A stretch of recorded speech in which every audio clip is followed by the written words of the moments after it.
नमस्कार बच्चों, संधारित्र का लेक्चर नंबर 3 में आप सभी मेरे साथ जुड़ गए हो। एक जानकारी मैं दे दूं, जिन छात्रों ने पीडीएफ लोड नहीं किया है वो सभी cogentclasses.com पर जाएंगे। मीनू के द्वारा आप डाउनलोड बटन दबाएं और डाउनलोड में आपको बहुत सारे ऑप्शन मिलेंगे, जिसमें कि संधारित्र का जो पीडीएफ है उसे आप डाउनलोड कर लोगे और उसमें आपको कंप्लीट सॉल्यूशन मिलेगा। प्रत्येक क्वेश्चन का जवाब आपको मिल जाएगा, इसलिए आप पीडीएफ अवश्य डाउनलोड कर लोगे। बच्चों, आज मैं आप सभी से संधारित्र के प्लेटों के बीच आकर्षण बल को सिद्ध भी करने जा रहा हूँ।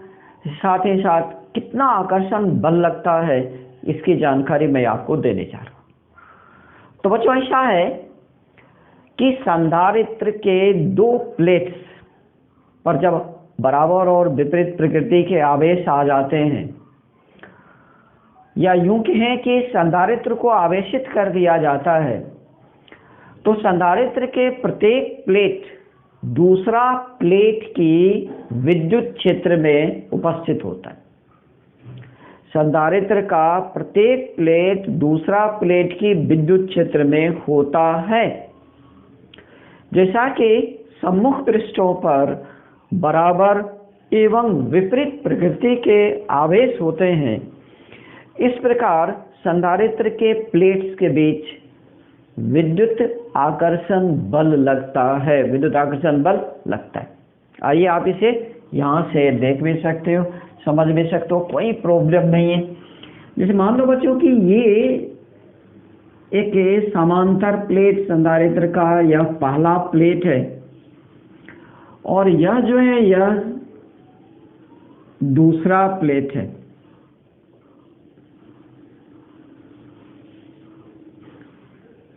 हम सभी जानते हैं कि ये जो दो प्लेट्स हैं, इसके सम्मुख पृष्ठों पर इक्वल और अपोजिट नेचर के यानी बराबर और विपरीत प्रकृति के आवेश होते हैं। इस पर अगर प्लस क्यू है तो इस पृष्ठ पर माइनस क्यू आवेश रहता है। अब आप देख सकते हो कि यह पहला प्लेट है, यह दूसरा प्लेट है। ये जो दूसरा प्लेट है यह पहला प्लेट की विद्युत क्षेत्र में है और ये जो पहला प्लेट है यह दूसरा प्लेट की विद्युत क्षेत्र में है। आप सभी जानते हो कि धनात्मक आवेशित प्लेट का जो विद्युत क्षेत्र होता है वो प्लेट से बाहर की दिशा में होता है। इसका मतलब ये जो ऋण आवेशित प्लेट है यह जिस विद्युत क्षेत्र में उपस्थित है यह विद्युत क्षेत्र इस दिशा में होगा। यह विद्युत क्षेत्र इस दिशा में होगा और इस विद्युत क्षेत्र की मान को भी आप अच्छी तरह से समझते हो, जानते हो, कोई प्रॉब्लम है नहीं। तो यहाँ सभी हम सभी क्या माने, यदि आप कहते हो कि माना प्लेट क्षेत्रफल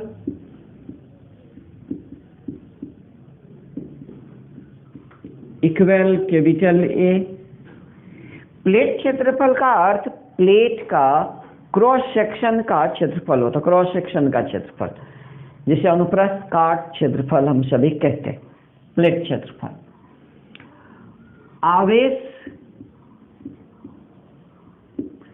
आवेश को आप क्यों मान लेते हो? ये संधारित्र का आवेश है। आवेश से मतलब है संधारित्र का आवेश, स्मॉल क्यू।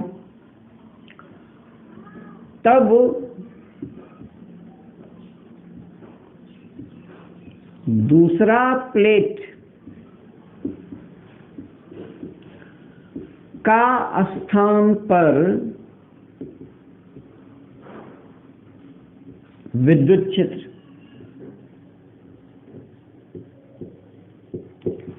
तो दूसरा प्लेट जो है बच्चों उसके स्थान पर जो विद्युत क्षेत्र होगा यह विद्युत क्षेत्र होगा पहला प्लेट के कारण से। कहने के लिए प्लेट है लेकिन काम तो एक आवेशित चादर के समान करता है और दो प्लेटों के बीच का दूरी बहुत कम होता है, पृष्ठ क्षेत्रफल की तुलना में बहुत कम होता है। तो इस कंडीशन में ये जो विद्युत क्षेत्र होगा ये होगा पृष्ठीय आवेश घनत्व बाय 2 एप्सिलॉन नॉट, और यह होगा धनात्मक प्लेट से बाहर की ओर, धनात्मक प्लेट से बाहर की ओर, धनात्मक प्लेट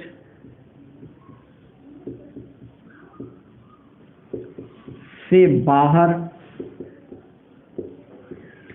अब ये धनात्मक प्लेट से बाहर है, अभी इसकी वैल्यू भी आप रख लें। ये जो पृष्ठीय आवेश घनत्व है यह होता है आवेश बटे क्षेत्रफल, पृष्ठ क्षेत्रफल।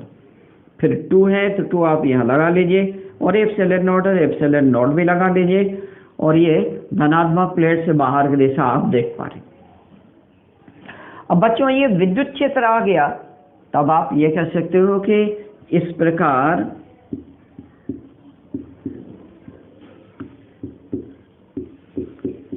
ऋणात्मक प्लेट पर बल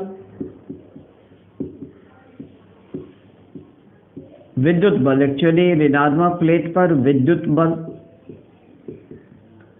तो बच्चों ऋणात्मक प्लेट पर जो बल होगा, बल F, ये होगा आवेश, तो ऋणात्मक प्लेट आवेश इस पर -q, और ये रहा विद्युत क्षेत्र की तीव्रता। तो आवेश और विद्युत क्षेत्र की तीव्रता को आप गुना करते हो तो यह बल हो जाता है। अब इसकी वैल्यू अगर आप यहाँ रख लेते हो तो ये देखो आप, ये रहा -q, और विद्युत क्षेत्र का मान यहाँ से आप लेंगे, यहाँ से ले लें तो ये हो गया q/2a एप्सिलॉन नॉट। और दिशा क्या है? धनात्मक प्लेट से बाहर, धनात्मक प्लेट से बाहर।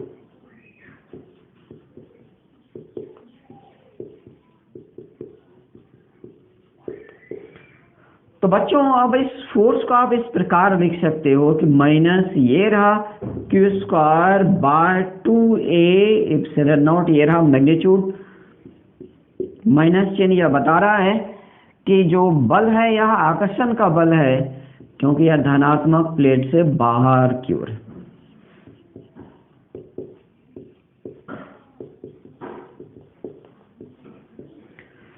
तो बच्चों ये जो ऋणात्मक चिन्ह है, यहाँ पर जो माइनस चिन्ह है, क्योंकि ये जो विद्युत क्षेत्र की दिशा है, यहाँ पर जो दिशा लगा हुआ वह है बाहर की ओर, और माइनस लग गया, इसका मतलब हुआ धनात्मक प्लेट की दिशा में यह बल लग रहा है, इसका मतलब यह बल आकर्षण का बल है। तो ऋणात्मक चिन्ह स्पष्ट करता है कि बल आकर्षण का है। आप कह सकते हो कि ऋणात्मक चिन्ह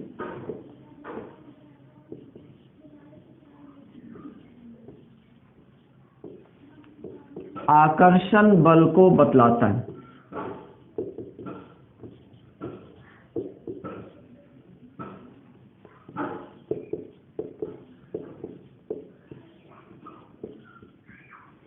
तो ऋणात्मक चिन्ह से स्पष्ट हो गया कि ये जो बल है, ये जो विद्युत बल है, यह आकर्षण का बल है। कौन सा बल है? आकर्षण का बल है।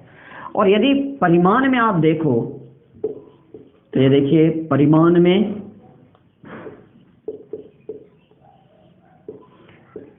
में अगर बल का परिमाण आप केवल देखना चाहेंगे तो जैसा कि आप देख रहे हैं ये माइनस चिन्ह हट जाएगा, q²/2a एप्सिलॉन नॉट, तो आप इसे लिख सकते हो q²/2a एप्सिलॉन नॉट। और यदि इस q का मान आप रखते हो तो फिर यही रिजल्ट यह भी लिखाएगा कि यह हो जाएगा आपका σ²a/2 एप्सिलॉन नॉट, क्योंकि बच्चों आप देखिए ये जो आवेश q है यह बराबर होता है सिग्मा इंटू a, पृष्ठीय आवेश घनत्व गुने पृष्ठ क्षेत्रफल।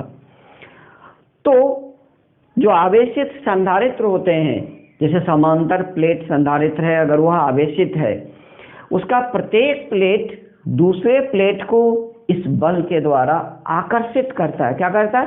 आकर्षित करता है, आकर्षण का बल है। तो यहाँ पर विद्युत क्षेत्र भले बाहर क्यों रहे, लेकिन बल जो है वह इस दिशा में इस पर कार्य कर रहा है, यानी आकर्षण का बल लग रहा है। क्योंकि ये जो पहला प्लेट है दूसरा प्लेट को अपनी दिशा में खींच रहा है, इसका मतलब बल जो है वह आकर्षण का बल है। तो बहुत आसान है, बोर्ड एग्जामिनेशन के लिए बहुत ही इंपॉर्टेंट क्वेश्चन है यह। अक्सर इसे पूछा जाता है कि संधारित्र के प्लेटों के बीच आकर्षण बल का व्यंजक ज्ञात करें। तो बच्चों जैसे ही यह पूछता है तो आप चित्र बनाएंगे और आराम से आप इसे समझा करते हुए लिख लीजिए, कोई प्रॉब्लम नहीं, बहुत आसान।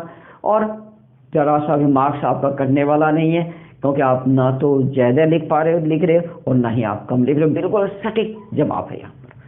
तो बच्चों कंपटीशन के पॉइंट ऑफ व्यू से मुझे इस बल की फॉर्मूला को याद रखना है कंपटीशन के पॉइंट ऑफ व्यू से, और बोर्ड एग्जामिनेशन के पॉइंट ऑफ व्यू से मुझे इस प्रोसेस को याद रखना है कि बल का व्यंजक कितना होता है नहीं, और फिर किस प्रकार सिद्ध करेंगे कि बल जो है वह आकर्षण का ही होता है। तो बच्चों जल्दी से आप वीडियो को पॉज कर लो और फिर से लिख लो, तो फिर मैं आपको संधारित्र की विद्युत स्थितिज ऊर्जा को बताने जा रहा हूँ।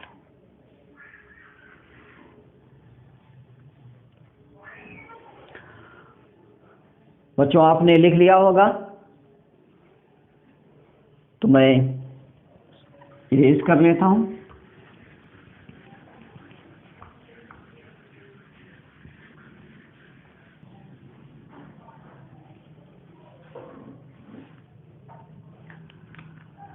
संधारित्र का विद्युत स्थितिज ऊर्जा।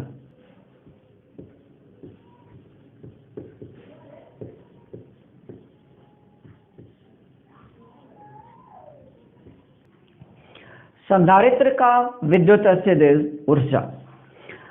बच्चों आपको ये अच्छी तरह पता है कि आवेश के किसी भी निकाय का जो विद्युत स्थितिज ऊर्जा होता है वह उस निकाय को बनाने में बाह्य स्रोत के द्वारा किया गया न्यूनतम कार्य के बराबर होता है। तो जाहिर है कि किसी भी आवेशित संधारित्र का विद्युत स्थितिज ऊर्जा क्या होगा, तो बहुत आसान है। किसी भी आवेशित संधारित्र के प्लेट्स को अभिष्ट दूरी पर व्यवस्थित करने में बाह्य स्रोत के द्वारा किया गया न्यूनतम कार्य उसकी विद्युत स्थितिज ऊर्जा होता है। तो जाहिर है कि यहाँ पर मुझे न्यूनतम कार्य निकालना है। क्या निकालना है? न्यूनतम कार्य। किसके द्वारा? बाह्य स्रोत के द्वारा। क्या करने में? तो संधारित्र के प्लेट्स को अभिष्ट दूरी पर व्यवस्थित करने में किया गया कार्य आपको निकालना है। बस हो गया, आप इसे निकाल लेते हो तो विद्युत स्थितिज ऊर्जा आराम से निकल जाता है। आइए आराम से निकलेगा। माना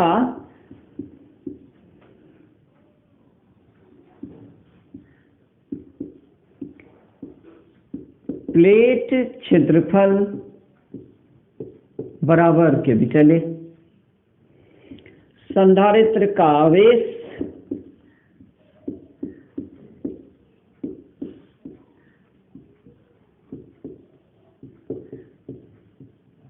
स्मॉल q,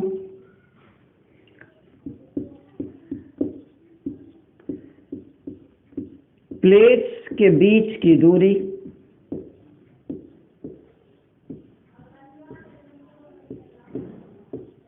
स्मॉल d या स्मॉल d है।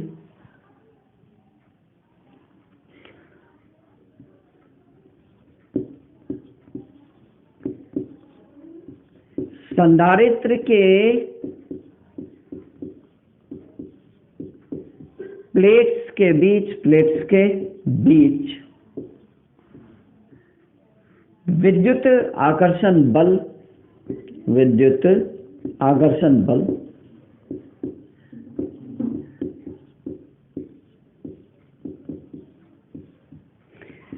अभी हम सभी ने देखा कि ये जो आकर्षण बल है यह होता है q²/2a∈0।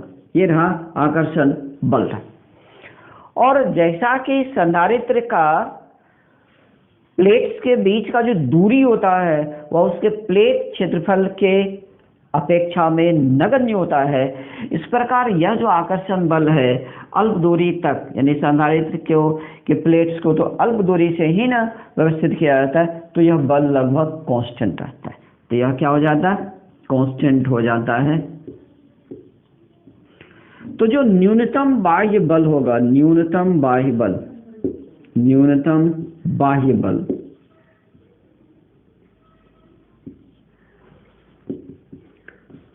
तो ये जो एक्सटर्नल फोर्स है यह है इसके बराबर, परिमाण में इसके बराबर और दिशा में विपरीत, परिमाण में बराबर और दिशा में विपरीत। यहाँ माइनस अगर लगा लेते हो तो यहाँ पर चिन्ह के साथ आ गया, तो फिर यहाँ पर -f लिख सकते हो, तो ये हो जाएगा आपका q²/2a ε0। तो यह हो गया बाह्य बल। अब आप कह सकते हो, बिल्कुल आराम से अब आप निकाल सकते हो कि प्लेट्स के बीच की दूरी, प्लेट्स के बीच की दूरी को लगभग शून्य से स्मॉल डी करने में न्यूनतम कार्य।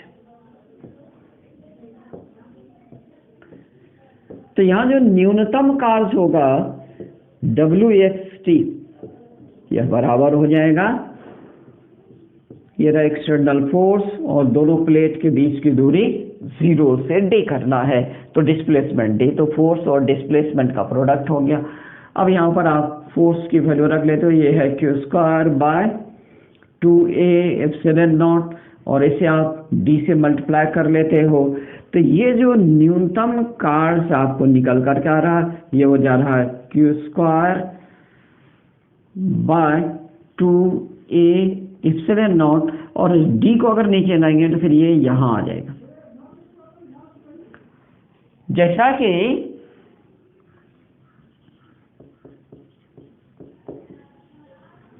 धारिता को आपने पढ़ा है कि संधारित्र की धारिता C बराबर होता है a ε0/d।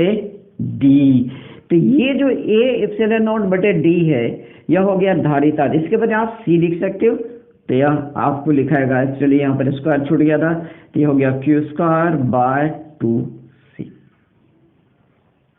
बिल्कुल इस प्रकार विद्युत स्थितिज ऊर्जा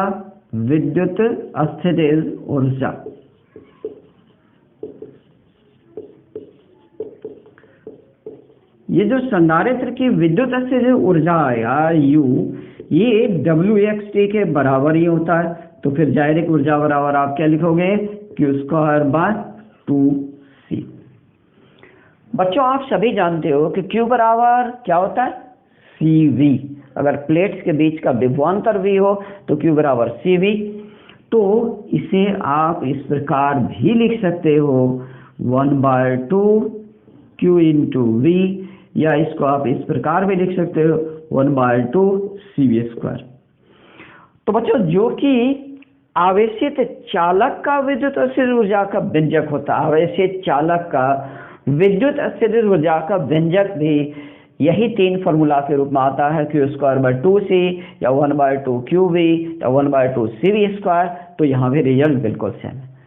तो किसी भी आवेशित संधारित्र की जो विद्युत स्थितिज ऊर्जा होता है उसे आप, अगर आपको आवेश और धारिता दिया है तो q²/2c लिख सकते हो। यदि आपको आवेश और विभवांतर दिया प्लेट्स के बीच का तो 1/2 qv प्रयोग करोगे, और यदि धारिता और विभवांतर दिया है तो फिर 1/2 cv² आप प्रयोग कर सकते हो। तो ये रहा बच्चों विद्युत स्थितिज ऊर्जा का व्यंजक। अब यहाँ से जो प्रश्न पूछे जाते हैं उसे बना लेना ज़्यादा बेहतर होगा। तो जल्दी से आप वीडियो को पॉज करो, स्क्रीनशॉट लेकर के लिख लो और फिर उसके बाद हम सभी आगे बढ़ेंगे।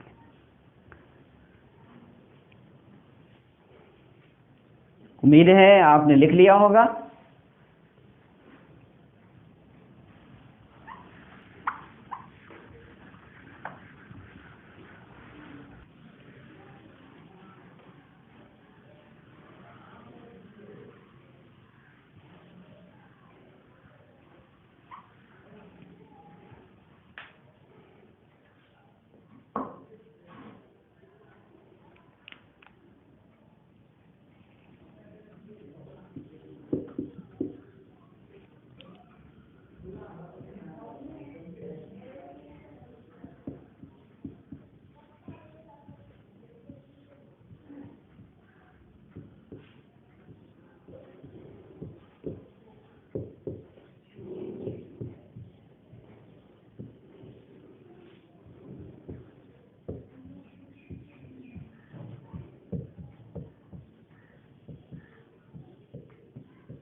बच्चों यहाँ आप देख सकते हो आपके सामने 3 ऑब्जेक्टिव लिखे गए हैं।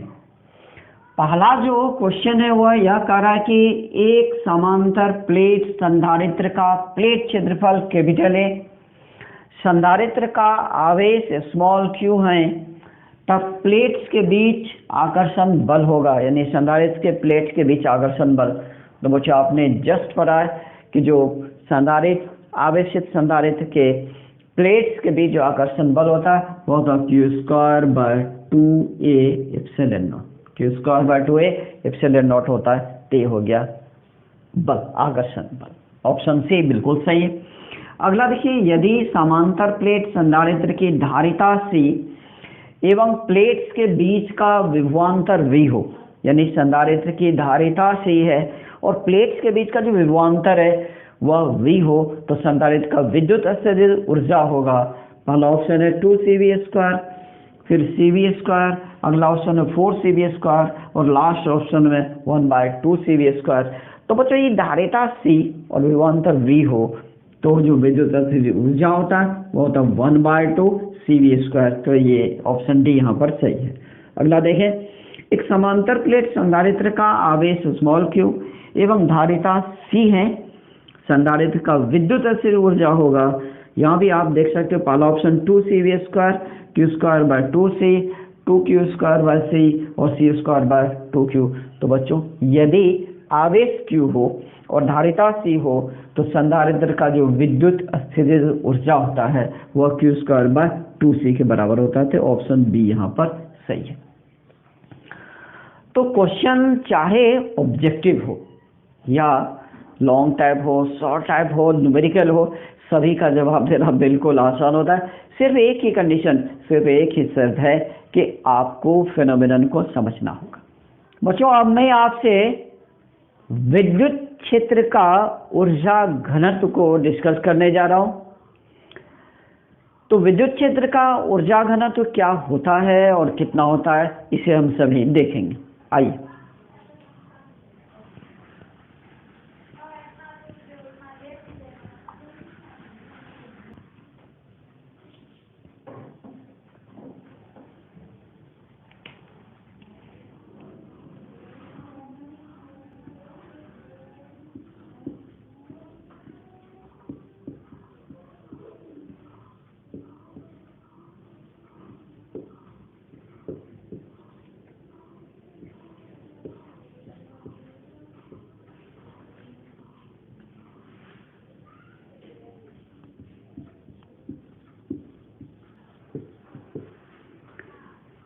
विद्युत क्षेत्र का ऊर्जा घनत्व, energy density of electric field.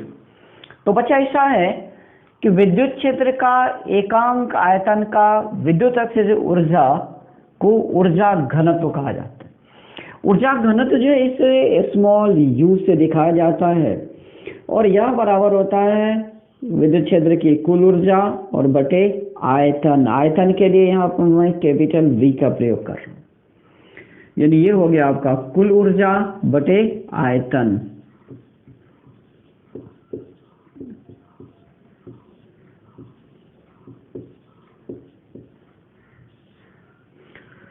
तो बच्चों जैसा कि हम सभी यहाँ पढ़ चुके हैं कि ये जो अगर कोई संधारित्र की हम बात करें, आवेशित संधारित्र की बात करें तो उसकी ऊर्जा कैसा होता है, जैसा कि आवेशित समांतर प्लेट संधारित्र, समांतर प्लेट संधारित्र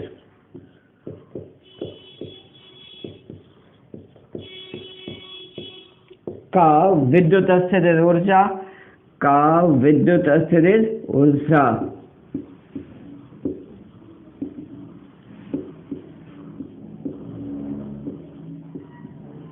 इसका जो विद्युत अस्थिर ऊर्जा है बच्चों, U बराबर आप पढ़े हो, ये होता 1/2CV²। यहाँ पर V विभवांतर, प्लेट्स के बीच का विभवांतर। अब आप देखें इसकी वैल्यू का आप रख ले, जैसे ये रहा 1/2, C का वैल्यू A ε0/d होता है और ये जो विभवांतर होता है यह होता है इलेक्ट्रिक फील्ड गुने दूरी, और स्क्वायर है तो स्क्वायर आपने कर दिया। अब इसे आप अगले स्टेप में ले चलते हो तो ये जो ऊर्जा आपको मिल रहा है कुल ऊर्जा U बराबर, ये देखिए आपका यहाँ से ये 1/2 इप्सिलॉन नॉट ई स्क्वायर, ये रहा 1/2, ये रहा इप्सिलॉन नॉट और ये रहा ई स्क्वायर। उसके बाद क्या बच जा रहा है बच्चों, यहाँ पर बच जा रहा है A और यहाँ पर D स्क्वायर है और D से डिवाइड कर रहे हो तो ये बच जा रहा है A इंटू D। फिर आप इसे लिख सकते हो 1/2 इप्सिलॉन नॉट, ये रहा आपका ई स्क्वायर और A इंटू डी जो है यह आयतन हो जाता है, ये कैपिटल V रहा। तो देयरफॉर ये रहा एनर्जी डेंसिटी यानी ऊर्जा घनत्व। ऊर्जा घनत्व अब आप निकाल पा रहे हो बहुत आसानी से ऊर्जा घनत्व। तो देखिए ऊर्जा घनत्व स्मॉल u बराबर क्या होगा, कुल ऊर्जा बटे आयतन। तो कुल ऊर्जा ये रहा और इसे आयतन से भाग देगा तो ये v इस v से कट जाएगा तो ये बचेगा 1/2 इप्सिलॉन नॉट ई स्क्वायर। तो बच्चों विद्युत क्षेत्र का जो ऊर्जा घनत्व होता है, energy density of electric field होता है, वह एनर्जी डेंसिटी स्मॉल u बराबर हो जाता है 1/2 इप्सिलॉन नॉट ई स्क्वायर। यहाँ आप कंफ्यूज नहीं होना, ये रहा ऊर्जा घनत्व रहा। भले यहाँ पर इस ऊर्जा घनत्व को हम सभी आवेशित संधारित्र की जो विद्युत क्षेत्र होता है दोनों प्लेट्स के बीच ही होता है, केवल उसकी आयतन लिया मैंने और फिर आयतन से डिवाइड करके ये ऊर्जा घनत्व मिला, लेकिन यह सूत्र प्रत्येक प्रकार के विद्युत क्षेत्र के लिए बिल्कुल ट्रू होता है। तो विद्युत क्षेत्र किसी प्रकार से भी आ रहा हो और उस विद्युत क्षेत्र की जो ऊर्जा घनत्व होगा वह 1/2 इप्सिलॉन नॉट ई स्क्वायर होता है। जबकि अभी आपने पढ़ा था कि जो आवेशित संधारित्र होता है उसकी जो ऊर्जा है वह ऊर्जा आप देख लीजिए 1/2 CV स्क्वायर। तो फॉर्मूला एक ही तरह का है, ऊर्जा जो है वो 1/2 CV स्क्वायर होता है और विद्युत क्षेत्र का जो ऊर्जा घनत्व है 1/2 इप्सिलॉन नॉट ई स्क्वायर होता है।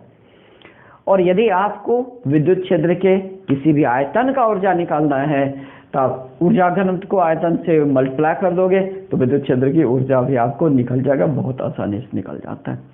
तो बच्चों आज मैंने आपसे क्या क्या डिस्कस किया, सबसे पहले मैंने आपसे डिस्कस किया आवेशित संधारित्र के प्लेट्स के बीच आकर्षण बल। उसके बाद मैंने डिस्कस किया आवेशित संधारित्र की विद्युत ऊर्जा, फिर मैंने उस पर ऑब्जेक्टिव भी आपसे साझा किया, ऑब्जेक्टिव मैंने आपको बताया और फिर लास्ट में मैंने आपसे बताया है विद्युत क्षेत्र का ऊर्जा घनत्व। तो आज मैं आपसे विदा लेता हूँ। थैंक यू, धन्यवाद, बाय।